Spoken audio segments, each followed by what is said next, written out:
বাবলু, দুটো চা দিবি রে। কি হয়েছে বলছিলি? একটা বিপদে পড়ে তোমার কাছে আইলাম। কি হয়েছে? ব্যাংক অ্যাকাউন্ট ফাঁকা হয়ে গেছে। মানে? কেউ টাকা তুলে নিয়েছে। এটিএম এর পিন কাউকে দিয়েছিলি?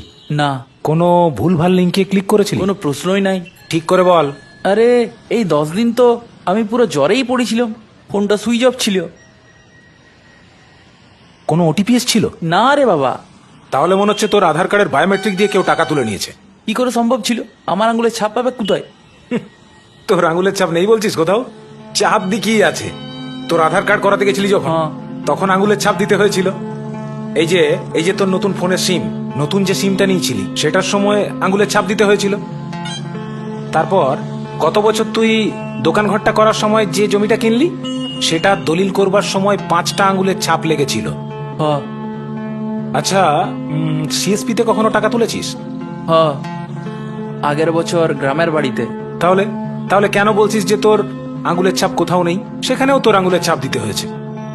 আচ্ছা, অত যাওয়ার দরকার নেই। আর আধার কার্ড যখন জেরক্স করাস, সেই জেরক্স সেন্টারে পুরো আধারের কপিটাই তো রয়েছে। আর আধারের সাথে প্যান কার্ডের লিঙ্ক আছে, আর প্যান কার্ডের সাথে সমস্ত ব্যাংক অ্যাকাউন্ট লিঙ্ক থাকে। তার মানে তোর আধার কার্ডের নাম্বার দিয়ে যে কেউ যে কোনো জায়গা থেকে টাকা তুলে নিতে পারে। মোবাইলে কোনো ওটিপিও আসে না। আর প্রত্যেকবার টাকা তোলার পরে এই যে মোবাইলে এসএমএস আসে, সেটাও আসবে না। তাহলে উপায়টা কি?